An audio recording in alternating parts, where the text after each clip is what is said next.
레위기 20장 7절 8절을 보도록 하겠습니다.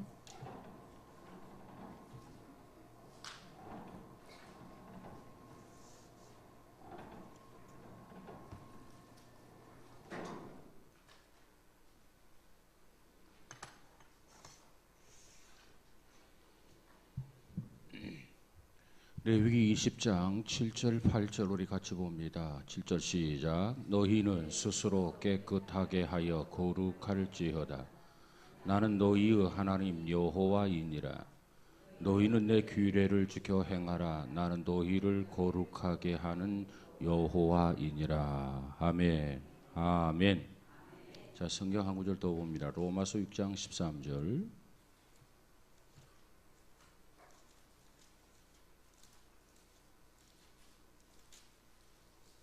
로마서 6장 13절.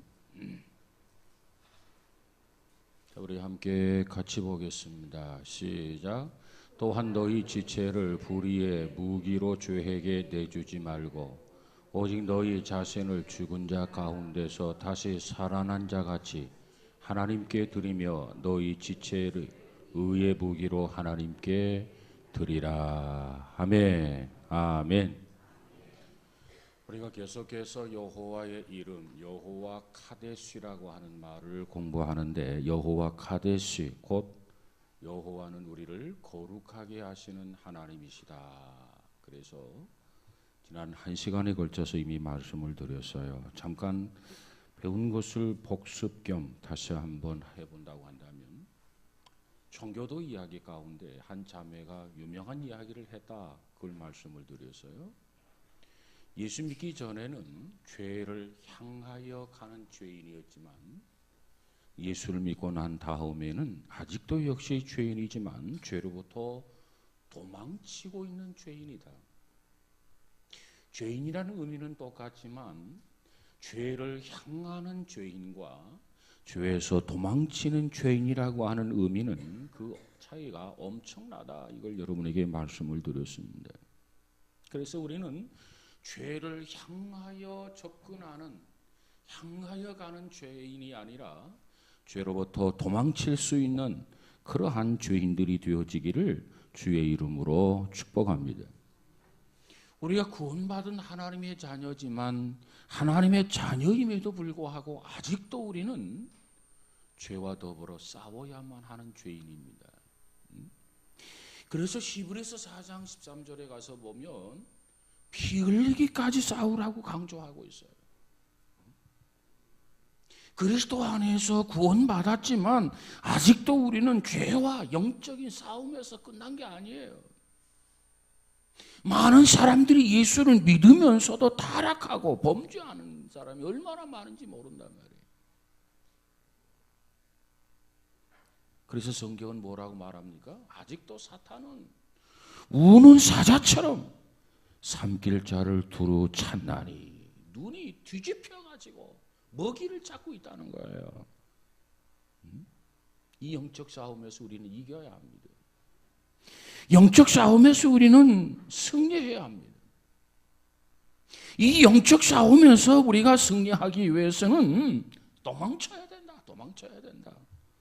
근데 도망쳐서 살아남는 것은 소극적인 방법이고, 적극적으로 대적해서 승리하는 것, 그것이 바로 우리가 거룩해지는 방법이다. 그래서 우리는 메시아의 신앙은, 하나님의 자녀들은 항상 거룩을 추구해야 된다. 근데 우리 신앙인들의 모습 속에 보면 그 무엇보다도 거룩을 추구하면서 살아야 되는데, 거룩을 추구하기보다는 그저 행복을 추구하고 축복을 추구하고, 그래서 어느 분은 지적하기를 오늘 이 현대를 가리켜서 잊혀진 축복이다. 우리가 거룩을 추구해야 함에도 불구하고 거룩을 추구하지 않기 때문에 이 거룩을 뭐라고 해놓냐? 잊혀진 축복이다 그랬어요. 여러분, 우리는 무엇보다도 거룩을 추구하며 사는 우리 모두가 되어지기를 주의 이름으로 축원합니다. 그래서 우리가 거룩해져야 돼. 그래서 하나님은 말하기를 내가 거룩하니 너희도 거룩해라 그랬어. 하나님의 요구사항, 하나님의 기대사항이 뭐냐? 하나님처럼 우리를 향해서 거룩해지기를 하나님이 원하신단 말이에요. 근데 우리는 거룩에 대해서 별로 관심이 없어. 그저 행복해지길 원하고 그저 축복받기 원하고. 그런데 하나님은 행복도 좋지만 축복도 좋지만 거룩해라 이렇게 이야기합니다. 그러면 우리가 실제적으로 거룩해지려면 어떻게 해야 되느냐? 오늘 본문에서 말씀하는 그대로 우리의 이 지체를 불의의 무기로 죄에게 드리지 말아라 그랬어요. 다시 말하면 이 몸을 죄에게 맡기지 말라는 거예요. 이 몸을 죄에게 내어주지 말라는 거예요. 이 몸을 죄가 주장하지 못하게 하란 말이에요. 이 몸을 죄에게 항복하지 말라는 거예요. 이 몸을 죄에게 주도권을 넘기지 말라는 거예요. 그래야 우리가 거룩해질 수 있다는 겁니다. 그래서 예수 믿기 전에 죄를 짓는 것은 어쩔 수 없어서 연약해서 짓는 죄지만 예수를 믿고 죄를 짓는 것은 죄지 않아도 짓는 죄라는 거예요. 예수를 믿기 전에는 우리가 연약하기 때문에 어쩔 수 없이 끌려가면서 죄를 범할 수밖에 없었단 말이에요. 근데 우리 안에 예수가 계세요. 우리 안에 하나님의 말씀이 계세요. 우리 안에 성령이 계세요. 그렇기 때문에 우리는 죄를 짓지 않을 수도 있는데, 죄를 이길 수도 있는데, 우리는 죄를 극복할 수도 있는데, 죄를 짓지 않아도 되는데,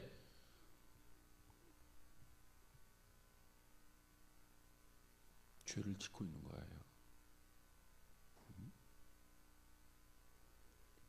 그래서 성경은 환난 날에 나를 부르라 내가 너를 건지리니 네가 나를 영화롭게 하리로다.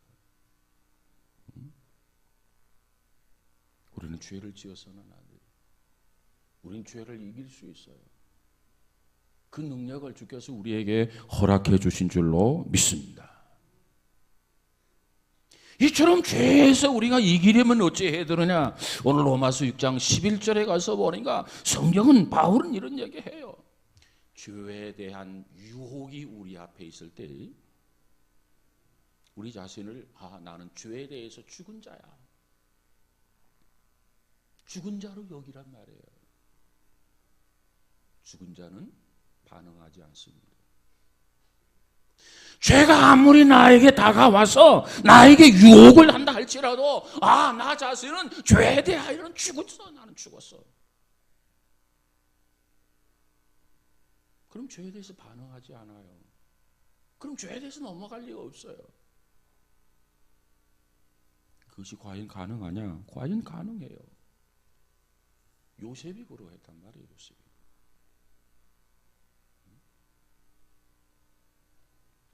그래서 우리가 거룩해지는 방법, 죄에 대해서 죽은 자다. 죄의 유혹이 올 때는 반응하지 말아라. 죽은 자가 어떻게 반응을 하겠습니까? 그 다음 두 번째로 우리가 거룩해지기 위해서는 자신을 다시 산 자로 하나님께 드리라는 거예요. 하나님께 드려라. 여러분, 이 거룩이라고 하는 것은 하나님께서 우리에게 거룩하기를 요구하는데 우리가 거룩해져야 되겠어요. 그러면 어떻게 해야 거룩해지느냐? 자, 이제 우리가 첫 번째, 우리의 지체를 불의의 무기로 들이지 말아라. 죽은 자로 여겨라. 그리고 반응하지 말라. 이것이 거룩의 방법이다. 근데 그것만이 아니에요. 우리가 거룩해지기 위해서는 자신을 죽은 자 가운데서 다시 산 자가 되어져서 하나님 앞에 자신을 드리라는 거예요. 하나님 앞에 드려라.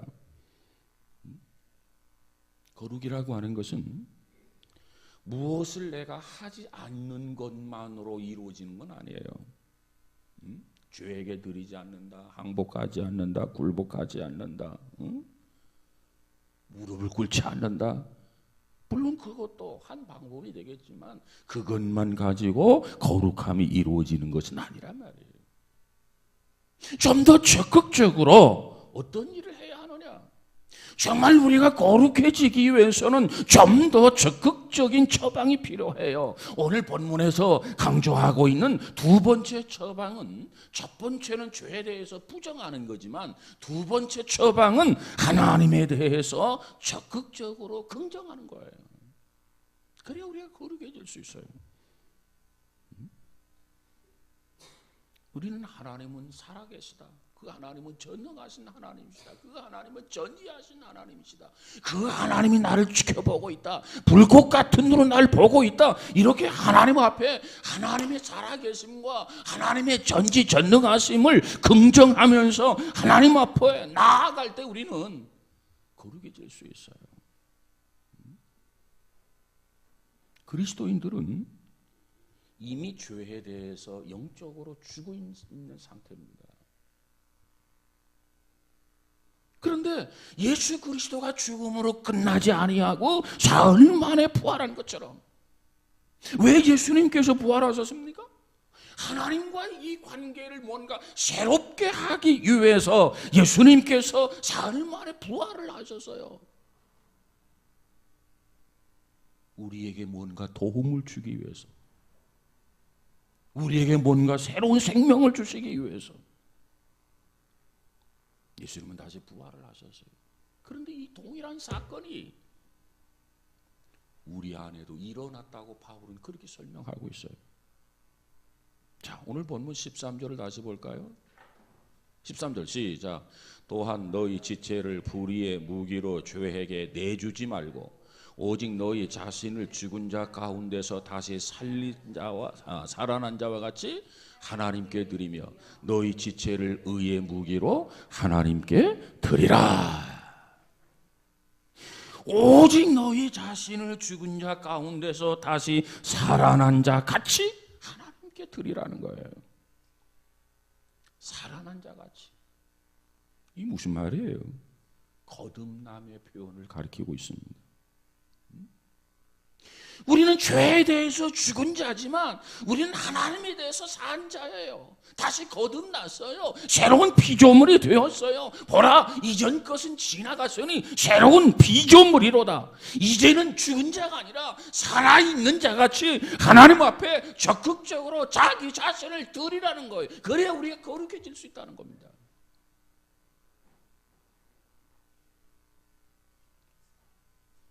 11절을 한번 볼까요? 우리가 죄에 대해서는 어떻게 반응을 하고 우리가 하나님께 대해서는 어떻게 반응해야 하는지 11절에서 그 답을 주고 있어요. 11절 시작. 이와 같이 너희도 너희 자신을 죄에 대하여는 죽은 자요 그리스도 예수 안에서 하나님께 대하여는 살아있는 자로 여길지어다. 하나님께 대해서까지 죽으면 안 돼. 죄에 대해서는 죽은 자고 바른 신앙, 건강한 신앙이는 그렇다 그 말이에요. 죄에 대해서는 죽은 자지만은 하나님께 대해서는 산 자가 되라는 거예요. 이게 바른 신앙이고 그래야 거룩해질 수 있습니다. 죄에 대해서 반응하면 안 돼. 죄에 대해서는 반응하지 말아라. 그 대신 하나님께 대해서는 반응해라. 이것이 바울의 메시지입니다. 그러면 하나님께 대해서는 어떻게 반응해야 되느냐? 하나님이 기뻐하고 하나님이 기뻐하고 하나님이 원하고 하나님이 요구하는 것, 그 일에 대해서는 우리가 적극적으로 반응하라 그 말이에요. 적극적으로. 그게 하나님께 대해서 산 자예요.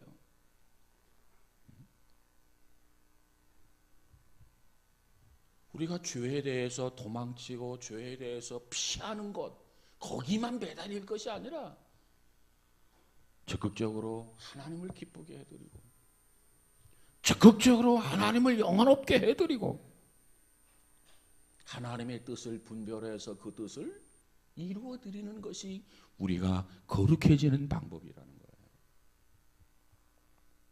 우리가 지금 레위기서를 봤는데 이 내용이 있어요. 이 거룩하다라고 하는 이 단어.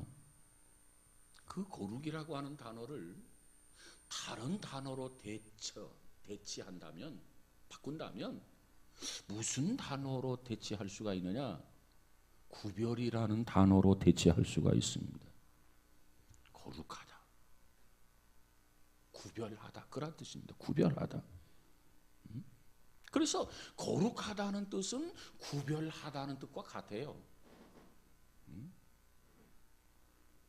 그러면 여기서 구별하다라고 하는 말은 세속적이고 더럽고 추악한 것에서 이렇게 우리가 분리수거 하잖아요.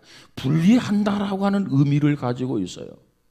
근데 또 다른 의미는 왜 더럽고 세속적이고 부패한 것에서 이렇게 분리시키느냐, 구별시키느냐, 또 다른 이유는 하나님 앞에 거룩하게 쓰임받기 위해서, 하나님의 일에 쓰이기 위해서 구분하는 거예요. 단순히 더럽고 세속적인 것에 구분하는 게 아니고, 왜 구분하느냐? 구분하는 이유가 뭐냐? 하나님의 일에 쓰임받기 위해서 구분하는 거예요. 이것이 구별한다는 의미고, 이것이 곧 거룩하다라고 하는 의미라 그 말이에요.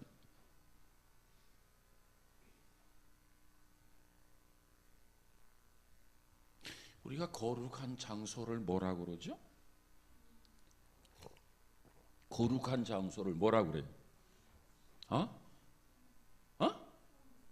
성지, 성지. 또 건물을 성전, 성소, 이 거룩한 곳을 모두가 이렇게 우리가 이름을 부르게 되죠. 자, 거룩한 곳을 성전이라고 부르는데 왜 성전이라고 부르죠? 거룩한 곳을 왜 성전이라고 그러죠? 그 이유를 알아야 돼요. 그걸 알아야 예수 믿는 사람들을 왜 성도라고 말하지? 그 이유도 알 수가 있어요. 거룩한 곳을 왜 성전이라고 말을 해요? 거룩하고 죄를 짓지 않는 장소이기 때문에 성전이라고 말한다. 물론 그 의미도 들어있어요. 거룩한 장소다. 깨끗하다. 깨끗한 장소다. 죄를 짓지 않는 장소다. 물론 그 의미도 포함되어 있어요. 그런데 그것보다 더 중요한 의미가 있습니다. 어떤 의미냐? 그곳에서 하나님 나라를 위해서 일이 벌어지고 있기 때문에 그것을 뭐라고 말하느냐? 성전이다. 이렇게 이야기해요.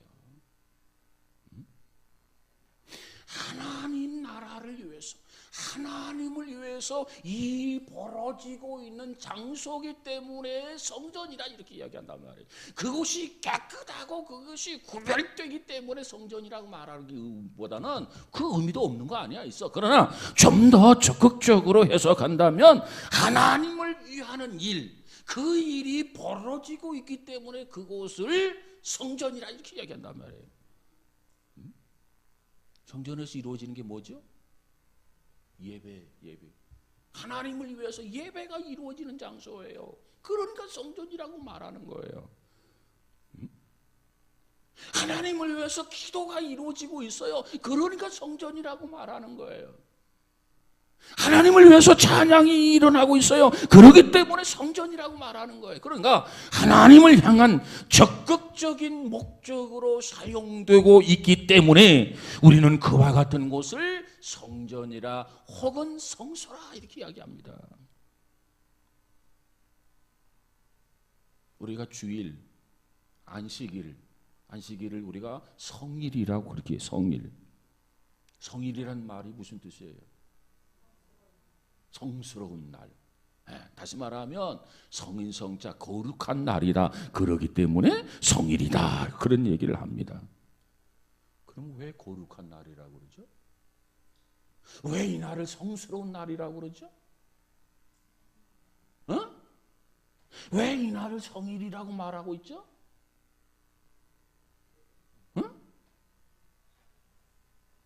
다른 날과 구별되기 때문에. 다른 날과 구별되는 이유가 뭐죠?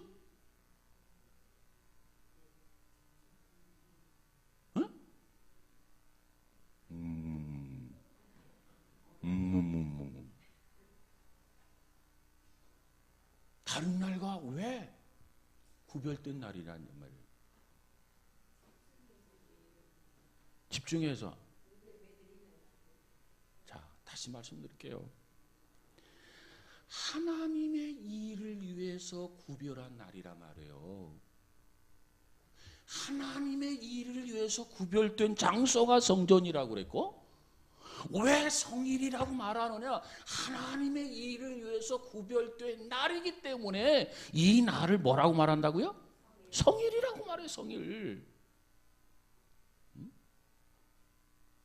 우리가 이 성일날 하는 일이 뭐예요? 하나님께 경배하고 하나님이 기뻐하는 일을 이곳에서 행한단 말이에요. 그렇기 때문에 이 날을 우리가 성일이라고 말을 해요. 직장도 가지 아니하고 여기에 와서 찬양하고 봉사하고 그저 서로 섬겨주고 서로 사랑을 주고받고 교제하면서 하나님의 일을 감당하기 때문에, 봉사를 담당하기 때문에 이 날을 우리가 성일이라 이렇게 이야기해요.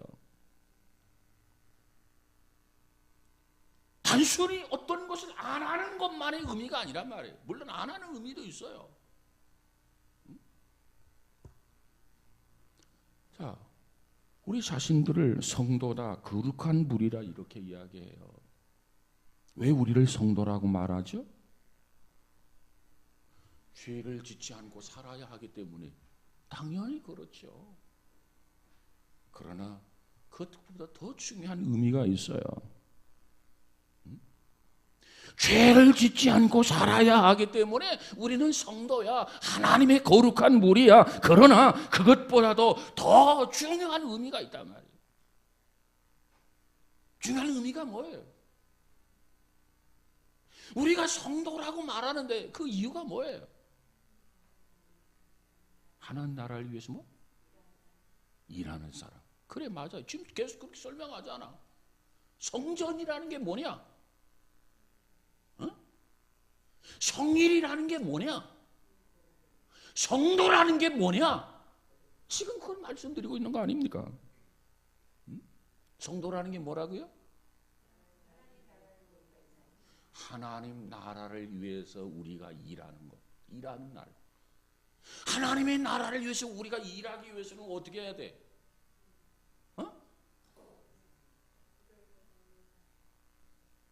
구별된 삶을 살아야 되는데 어떻게 해야 돼도?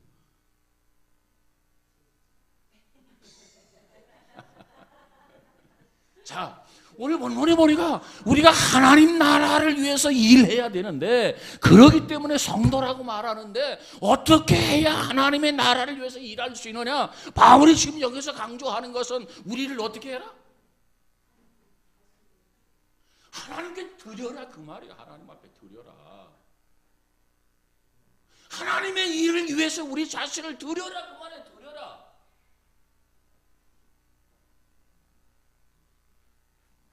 오늘은 우리가 하나님 앞에 드리는 날이에요. 뭘 위해서? 하나님의 일을 위해서. 왜 하나님의 일을 위해서 우리가 드려야 되죠? 우리가 거룩한 성도이기 때문에.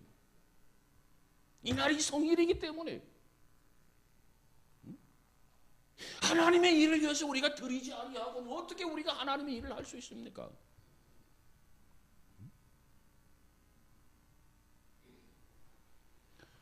그래서 우리가 하나님 앞에 우리 자신을 드림으로 해서 우리 자신들이 거룩한 목적을 위해서 쓰임을 받아야 돼요. 하나님이 그걸 우리에게 요구해요. 그래서 우리가 주일날 올 때마다 하나님, 오늘도 우리가 하나님의 그 거룩한 일에 쓰임 받기를 원합니다.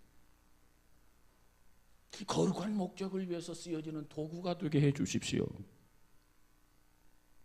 그래서 자신을 하나님 앞에 이렇게 드려야, 그 쓰임 받는 일, 하나님의 일을 위해서 나 자신 써주세요 이렇게 드려야 우리 자신들이 명실상부한 성도다운 성도가 되는 거예요. 여러분, 하나님의 자녀들이, 하나님의 백성들이 자신을 하나님 앞에 드리는 거, 이 봉사하는 거, 성도하는 거, 이것은 성도들에게 있어서 선택사항이 아니에요. 필수사항이에요, 필수사항. 여러분이 선택사항으로 생각하고 있는 한 여러분은 성도가 아니야, 성도가 아니야. 내가 성도라고 한다면 그것은 선택사항이 아니라 그건 반드시 필수사항이에요, 필수사항. 드려지지 아니하고는 성도가 될 수가 없어. 내가 하나님 앞에 드리지 않는데 하나님은 어떻게 하나님이 나라를 위해서 우리를 쓰실 수 있겠습니까? 근데 많은 사람들이 선택사항인 줄 알아요. 성도라고 하는 직분을 포기하는 거예요.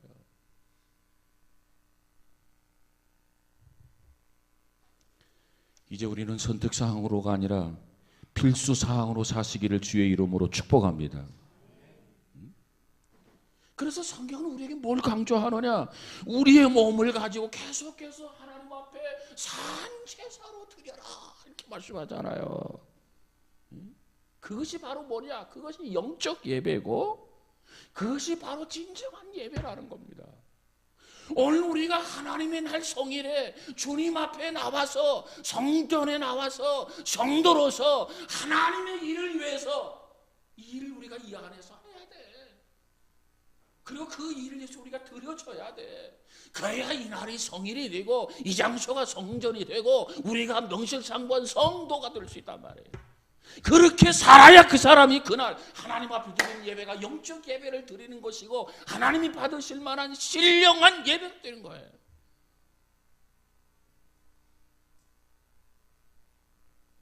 주일날 와가지고 입만 딸싹딸싹 해가지고 우리가 거룩해지는 거 아니에요.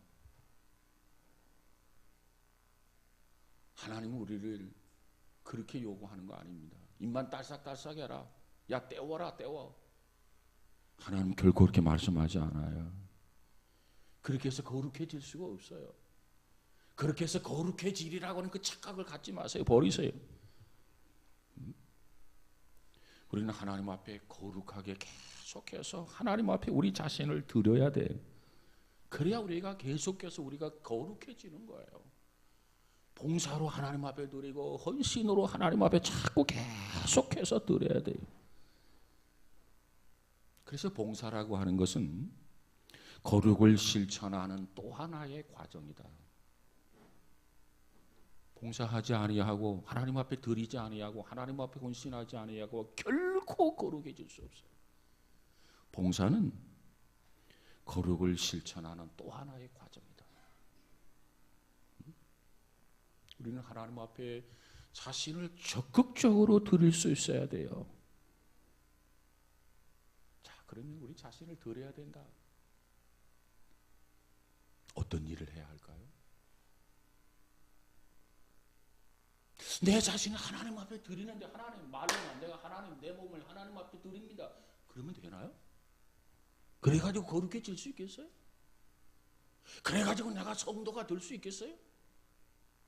그렇게 해서 이곳이 성전이 될 수 있겠어요? 아니에요. 자, 우리가 우리 자신을 하나님 앞에 드린다. 어떻게 해야 하나님 앞에 드리는 것이고 어떻게 해야 하나님이 우리를 받으시는 것일까? 어떻게 해야 돼? 응? 어떻게 해야 돼? 하나님의 일을 할 수 있도록 우리 자신을 이렇게 드리라는 게 드려라. 어떻게 하는 게 드리는 거냐 말이에요.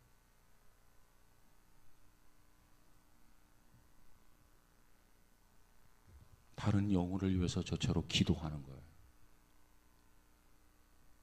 누군가를 위해서 내가 기도하는 거예요.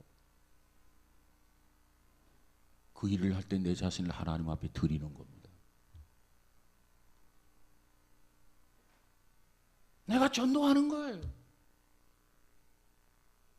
내가 선교하는 거예요. 내가 찬양하는 거예요.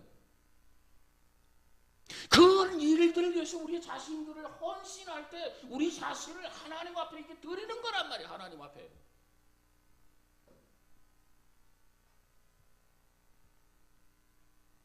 하나님이 나에게 재능을 주셨어요. 그 재능을 가지고 어린 아이들을 가르치는 일에 헌신하세요. 그래야 하나님 앞에 드리는 거예요. 정말 우리 몸을 가지고 하나님 앞에 드릴 수 있는 영역은 굉장히 많습니다. 무관심해서는 안 돼요. 그런데 그 일을 하면 기쁨이 있어요. 그런데 그 일을 하면 보람이 있어요. 그 일을 감당하면 정말 우리 안에 기쁨이 샘솟듯 일어나요. 하나님이 나 같은 사람을 써주시는구나. 하나님이 나 같은 사람을 받으시는구나. 여러분에게 그와 같은 은혜, 그와 같은 체험이 있어지기를 주의 이름으로 축복합니다. 그런 과정 속에서 여호와 카데시, 나를 거룩하게 하시는 하나님을 내가 삶 속에서 만나는 거고 경험하는 거고 체험하는 거 아니겠습니까? 나 자신을 하나님 앞에 드리지 아니하고 우리 거룩해질 수 없단 말이에요. 내가 죄에서 도망치고 죄를 피하는 것도 중요하지만은 우리 자신을 하나님 앞에 적극적으로 드리라는 거예요. 하나님 나 써주세요. 명실상부한 성도가 되게 해주세요. 내 자신을 이 일을 위해서 드립니다. 누군가를 위해서 기도하고, 누군가를 찾아서 전도하고, 누군가를 위해서 선교하고, 누군가를 위해서 봉사하고 구제하고, 하나님을 찬양하면서 이 몸을 주 앞에 드릴 때 하나님이 산제물로 받으신다는 것이고, 그것이 곧 영적인 예배란 말이에요. 신령과 진정으로 드리는 그 예배입니다. 우리 모두가 이와 같은 일을 통해서 하나님을 만날 수 있기를 주의 이름으로 축복합니다. 그 다음 세 번째로 우리가 어떻게 해야 거룩해지냐, 좀 더 구체적으로. 자, 우리 자신을 하나님 앞에 이렇게 드리라고 그랬어요. 그렇죠? 대답이 없어. 드리기 싫어? 이 말씀을 들으면서 결단은, 하나님 이제라도 내가 이 몸을 드리겠습니다, 이런 결단이 있어야 돼요. 자, 다시 말씀드리면 우리의 모든 지체를 하나님 앞에 드려야 돼요. 거룩하게 쓰여지기 위해서 드려야 돼요. 하나님의 일에 쓰여지기 위해서 헌신해야 돼요. 그런데 우리의 몸을 드려야 되는데, 세 번째로 중요한 게 뭐냐면, 성경은 우리의 몸이라고 말씀하지 아니하고 뭐라고 설명했냐면 모든 지체라고 표현을 해서 지체. 우리가 정말 하나님이 원하는 대로, 하나님이 요구하는 대로 우리가 거룩해지기 위해서는 우리 자신들을 죄를 향해서 거절하고 부정하고 도망치고, 하나님을 향해서는 달려가고, 하나님께 향해서는 우리가 긍정적으로 적극적으로 살아야 돼요. 근데 그 긍정의 반응이 봉사로 나타나고 헌신으로 나타나야 된단 말이에요. 근데 성경에 보니까 우리의 몸을 가져다가 산제사로 드려라, 이렇게 로마서 12장 1절에서 설명하고 있어요. 근데 바울은 우리의 몸을 가져다가 산제사, 산제물로 드려라, 이렇게 설명을 하는데, 우리의 몸을 가져다가 오늘 본문에 보니까 뭐라고 말씀하고 있어요? 13절을 다시 볼까요? 시작. 또한 너희 지체를 불의의 무기로 죄에게 내주지 말고 오직 너희 자신을 죽은 자 가운데서 다시 살아난 자 같이 하나님께 드리며 너희 지체를 의의 무기로 하나님께 어떻게? 드리라 그랬어요. 바울은 여기서 뭐라고 설명하고 있죠? 지체를 의의 무기로, 의의 병기로 하나님 앞에 드리라. 근데 여기 이 본문의 13절에서 왜 바울은 여기서 몸이라고 하는 말로 표현하지 아니하고 지체라고 하는 표현을 사용했을까? 자, 지체라고 하는 말의 단어를 보면 히라보에서 메일레이라는 말이에요. 메일레이. 이 단어로 쓰여지게 되는데 이 말이 무엇이냐면 우리 신체의 구체적인 부분을 가리킬 때 지체다 이렇게 설명합니다. 우리의 몸을 전체적으로 말할 때 지체라고 말하지 않고 귀, 팔, 입, 코, 눈, 다리 구체적 부분을 설명할 때 뭐라고 하냐면 그걸 지체다 이렇게 말합니다. 자, 그러므로 오늘 이 말씀의 의미를 보면 13절 뭐라고 설명하죠? 너희 지체를 의의 병기로 하나님 앞에 드리라 그랬어요. 이 말의 의미는 뭐예요? 우리 몸에는 많은 지체가 있지요. 그렇죠? 많은 지체가 한 몸을 형성하고 있단 말이에요. 그런데 그 많은 지체, 다시 말하면 몸의 부분을 몽땅 다 하나님 앞에 바치라 그 얘기예요. 뭘 하기 위해서? 의의 무기로 의의 병기로 너희의 지체를 구체적으로 하나하나 부분을 하나님 앞에 드려라. 바울이 그렇게 설명하고 있어요. 여러분은 여러분의 몸 지체 부분을 다 하나님 앞에 드려야 돼요. 입만 드려가지고 안 돼. 손만 드려가지고도 안 돼. 귀만 들여가지고도 안 돼. 모든 지체를 다 드리라는 거예요. 모든 지체. 왜? 하나님의 의의 병기, 하나님의 의의 무기로 쓰여지기 위해서. 자, 그러면 우리가 하나님 앞에 이 머리를 먼저 드린다고 가정을 해보십시다.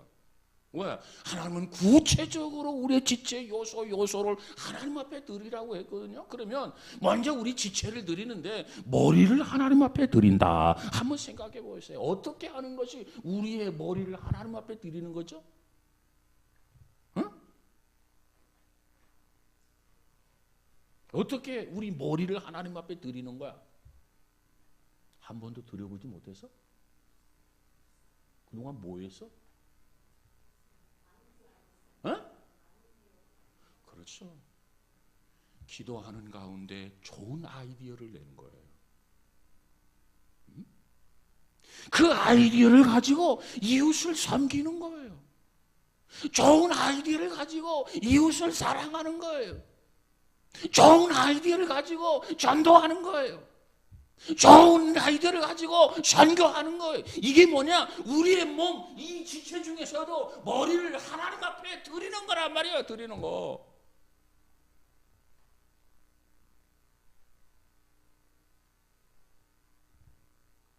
자, 그 다음 우리 입을 하나님 앞에 드려봅시다. 입, 어떻게 하는 것이 우리의 입을 하나님 앞에 드리는 거죠? 응? 그렇죠.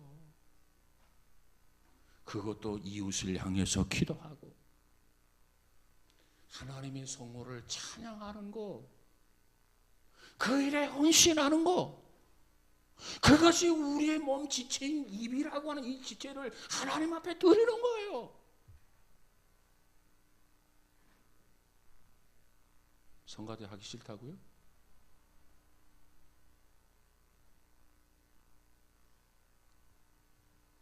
이와 같은 내용을 가지고 혀를 드리고 우리의 목을 드리는 건 어떻게 하는 것이 목을 드리는 건가? 목에 힘주지 말고 겸손해야 돼.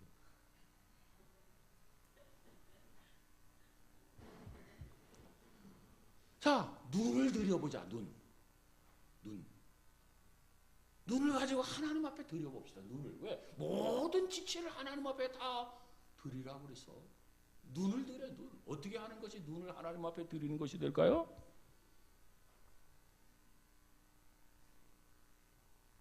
거룩한 비전을 볼 수 있어야 돼요. 하나님 영안이 밝아지게 하소서. 하나님의 뜻을 분별하게 해주세요. 나에게 영적 분별력을 주세요. 귀를 하나님 앞에 드리십니다. 귀. 어떻게 하는 것이 귀를 하나님 앞에 드리는 걸까요? 하나님의 말씀 앞에 겸허하게 말씀을 푸는 거예요. 여러분, 다윗과 사울 왕을 한번 잠깐 비교해 보십시다. 똑같이 한 나라의 제왕이 되었어요. 사울은 어떤 사람입니까? 교만한 사람이에요. 그래서 그도 망했고 그의 후손이 다 망해요. 그 중에 무비보셋이라고 하는 아들이 하나 남았는데 양손과 양다리가 다 잘려지잖아요. 몸뚱아리만 남지 않아요. 왜? 교만했기 때문에. 여러분, 다윗을 보세요. 한 가문에 정승 하나만 나와도 그 가문이 명문 가문이라고요. 그런데 다윗의 후손을 보면은 제왕이 20명이나 나오고, 20명. 왕이 20명이나 나온단 말이에요. 그리고 그 후손 중에서 메시아가 태어나잖아요. 와, 처음과 끝이 다르지 않아.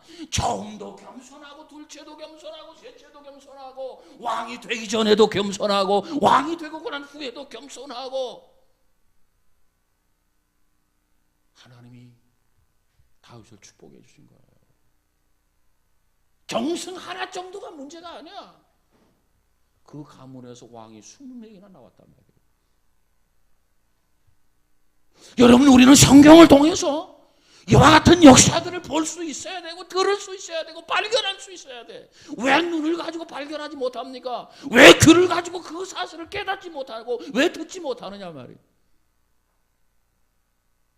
우리가 어떻게 살아야 하는지, 우리가 어떻게 신앙생활을 해야 되는지 너무나도 분명하고 너무나도 확실하게 문자로 기록해가지고 혹시 혼란스러울까 봐서, 착각을 일으킬까 봐서 이렇게 구체적으로 말씀하시는데도 불구하고 우리가 왜 하나님의 음성을 듣지 못하느냐 말이에요. 왜 딴짓이 뿌리냐 말이에요. 참 안타까운 때가 많아요. 하나님의 말씀을 들을 때는 다른 참념 다 버리고 말씀을 듣는데 집중을 해야 돼. 집중을 해야 돼. 그럴 때 귀를 하나님 앞에 드리는 거예요. 세상 이야기 막 온갖 잡동사는 이야기할 때는 그래서 이러면서, 말씀을 들을 때는 그냥 동서남북 다 왕래해. 남대문 시장 갔다 동대문 시장 갔다가 서대문 노타리 갔다가 막 이 생각 저 생각. 그래가지고 어떻게 말씀을 깨달을 수 있습니까? 그래가지고 어떻게 우리 귀를 하나님 앞에 들었다고 말할 수 있겠습니까? 그래가지고 어떻게 우리가 거룩해질 수 있느냐 말이에요. 허울만 거룩한 것이지 실제 거룩은 불가능한 거야. 거리가 먼 거야. 자, 우리 손을 하나님 앞에 드린다고 가정을 해보십시다. 어떻게 하는 것이 손을 드리는 거죠? 이제 기가 죽어가지고 답변도 못하지. 어떻게 하는 게 우리의 손을 하나님 앞에 드리는 거예요? 어?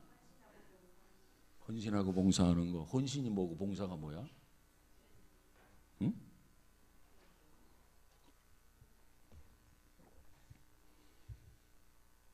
따스하게 이웃의 손을 잡아주는 거예요. 이 손을 가지고 이웃의 손을 잡아주는 거예요. 사랑하는 마음으로 잡아주고, 따뜻한 마음 가지고 잡아주고, 쌀쌀하기가 아니라 그것이 이 손을 주님 앞에 드리는 거예요.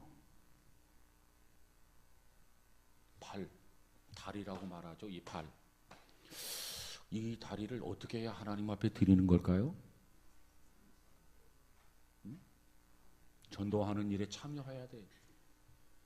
봉사하는 자리에 참여해야 돼.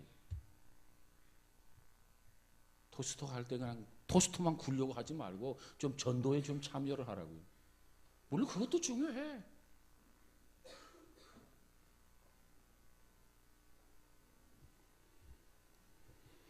여러분, 바울이 말한 그대로 여러분의 지체가 의의 무기로, 의의 병기로 하나님 앞에 드려져서 거룩한 일에 꼭 무기로 쓰임 받을 수 있는 우리 모두가 되어지기를 주의 이름으로 축복합니다. 한번 여러분 스스로 생각해 보세요. 모든 지체 부분 요소를 하나님께 바치라고 그랬는데 어떤 것은 내가 바쳤고 어떤 것은 바치지 못했나? 오늘 이 시간 이후에 내가 하나님 앞에 바쳐야 할 몸의 지체는 어떠한 부분인가? 그래서 여러분이 참 건강한 신앙으로 거룩해질 수 있기를 주의 이름으로 축복합니다.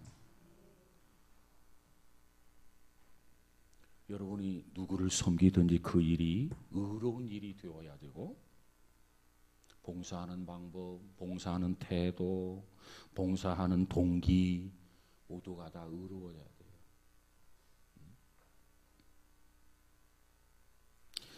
리처드 포스터라고 하는 사람, 리처드 포스터, 이 목사님이 계시는데 그가 쓴 유명한 책 가운데 영적 훈련과 성장이라는 책이 있어요. 영적 훈련과 성장.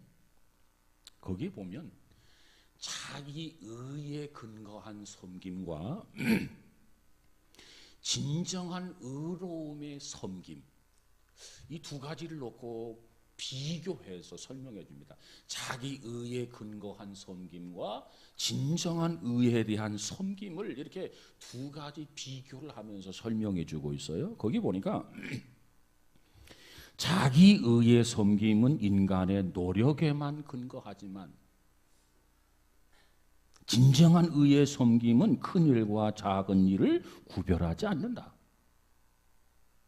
또 자기 의에 근거한 섬김은 외적인 보상을 기대하지만 진정한 의의 섬김은 그런 결과나 계산에서 자유롭다. 그다음 자기 의의 섬김은 늘 편의에 따라서 선택적이지만, 내가 할까 말까 하면 어떤 유익이 있고 그래서 늘 선택적이지만, 진정한 섬김은 필요에 신실하게 응답할 따릅니다.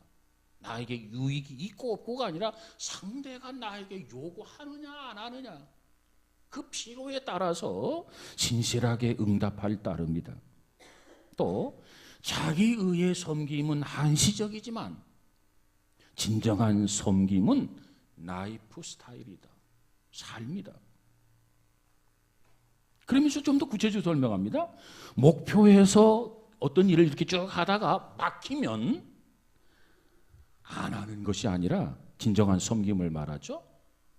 특별히 자기 의의 섬김은 가다가 어려운 일이 있으면 포기해버리고 끝내버리는데, 진정한 섬김은 라이프 스타일이다. 목표에서 막히면 안 하는 것이 아니라 라이프 스타일로 늘 그렇게 섬기며 사는 것이 진정한 섬김이다.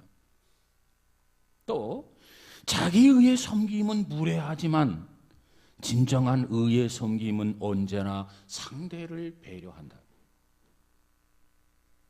자기 의에 근거한 섬김은 때로는 공동체를 흔들고 파괴하지만 진정한 의의 섬김은 공동체를 굳건히 세운다. 그래서 섬김은 섬김인데 자기 의의 섬김과 진정한 의의 섬김이 이렇게 다르다. 그래서 우리는 자기 의의 섬김이 아니라 진정한 의의 섬김의 신앙인이 된다. 그것이 바로 신앙인의 모습이라는 겁니다. 건강한 신앙인의 모습이라는 거예요. 여러분은 어떻습니까? 자기 의에 근거한 섬김은 아닙니까? 아니면 다행스럽게도 의에 근거한 섬김입니까? 의에 근거한 섬김의 마지막이 곧 거룩의 열매다. 그렇게 살아갈 때 그는 거룩해질 수 있다.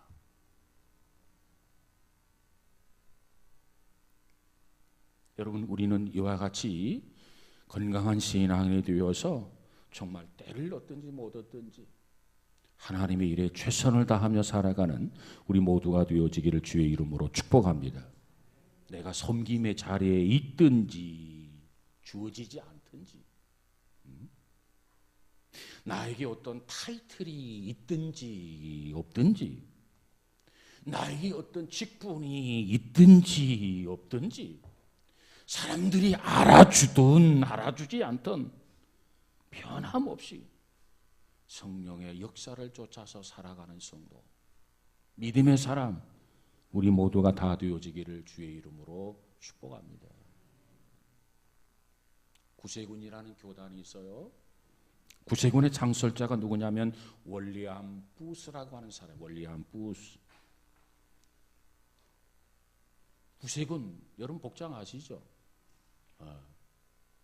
그들은 영적 싸움을 싸우는 군인이다.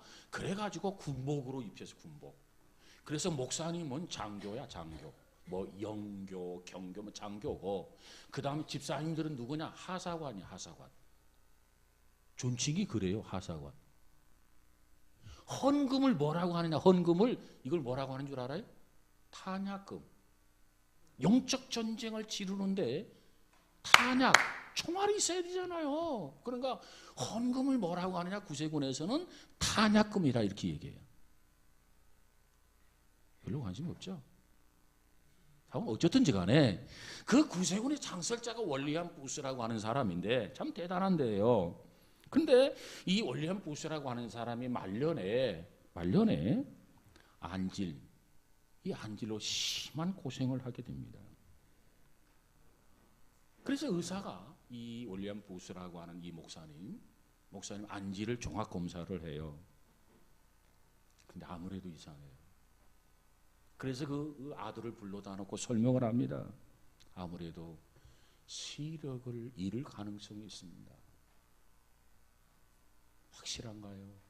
예, 안타깝지만 그렇습니다. 자, 의사가 아들을 불러놓고 이제 이 월리암 부스 이 아버지 목사님, 이 목사님이 이 실명할 가능성이 있다는 거, 그게 너무나 분명하다는 거예요. 그 이야기를 아들에게 들려주었는데 그 아들이 아버지한테 가서 이야기를 해야 되잖아요. 야, 아버지가 이 소식을 듣게 되면 얼마나 절망하게 될까. 왜? 멀쩡하게 보는 사람이 시력을 잃는다는 거야. 오늘 여러분 집에 돌아가가지고 수건으로 눈을 가리고 한번 10분간만 집안에서 밖에 나가면 넘어지니까 집안에서 움직여 보세요. 얼마나 불편한가. 그래서 아들이 아버지에게 이야기를 하기는 해야 되겠는데 도대체 좋은 아이디어가 떠오르질 않아요.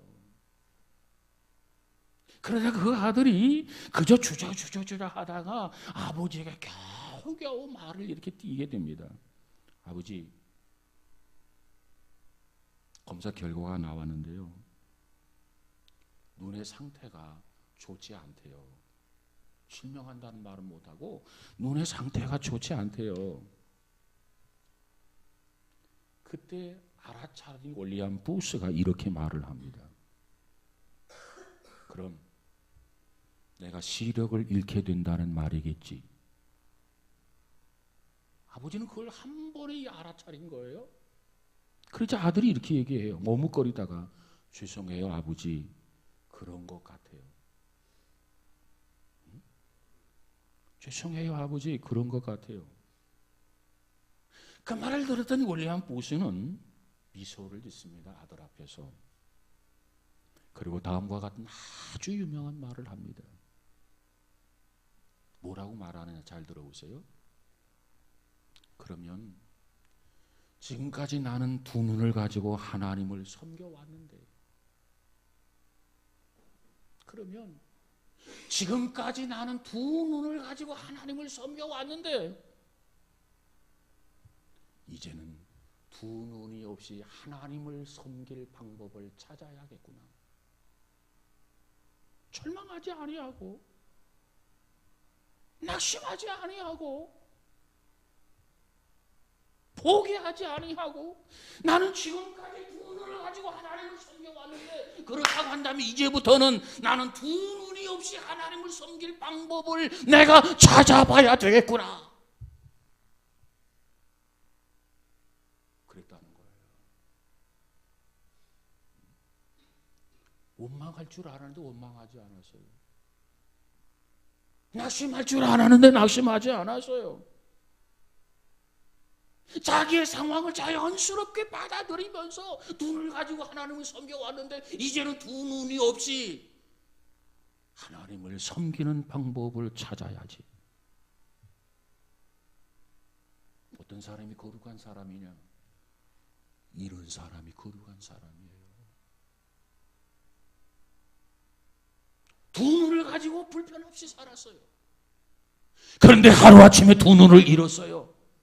그래도 변하지 않는 하나님에 대한 믿음, 하나님을 신뢰하는 그 믿음, 그것이 거룩한 성도의 모습이란 말이에요.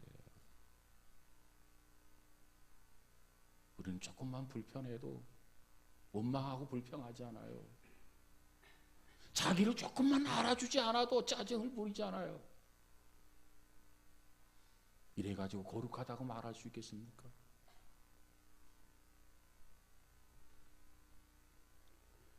그렇습니다. 하나님께서 우리에게 요구하는 것 거룩해라. 저와 여러분 모두가 다 그 하나님을 섬기면서 거룩한 하나님을 경험하고 체험하면서 정말 우리도 하나님을 닮아가는 복 있는 성도가 되어지기를 주의 이름으로 축복합니다. 그래서 항상 기뻐하고 어떤 상황 속에서도 제발 불평하지 마세요. 비생산적이에요. 결코 유익이 없어요. 자, 두 눈을 멀쩡하다가 신명을 해서요, 원망하고 불평한다고 해서 무슨 유익이 있어요? 가슴이 메어지고 마음이 아프고 찢어지는 것 같아서 손해고 자기 신앙도 큰 상처가 된단 말이에요. 다리가 하나 잘려져 나가도, 다리 하나 잘려져 나가도, 눈이 하나 뽑혀 나가도 하나님에 대한 믿음,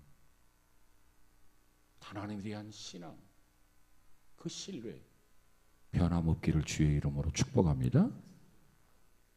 하나님을 섬기면서 우리를 거룩하게 하시는 하나님을 경험하고 체험하면서 우리의 신앙이 이처럼 성숙해지는 복 있는 자가 되어지기를 주의 이름으로 축복합니다. 어린아이처럼 항날 울고 짜고 하지 마세요. 어느 때까지 그렇게 하시겠습니까? 하나님이 기뻐하는 산제물로 우리의 지체를 전부 들여서 주를 위해 쓰임받을 수 있는 헌신자 우리 모두가 되어지기를 주의 이름으로 축원합니다. 기도합니다. 거룩하신 하나님 감사합니다. 여호와 카데시, 우리를 거룩하게 하시는 하나님, 우리가 두 주를 통해서 이 말씀을 상고해 보았습니다. 우리가 깨달아야 할 점을 깨닫게 하시고 성숙한 자로 하나님을 기쁘고 영화롭게 해드리며 하나님의 나라를 위해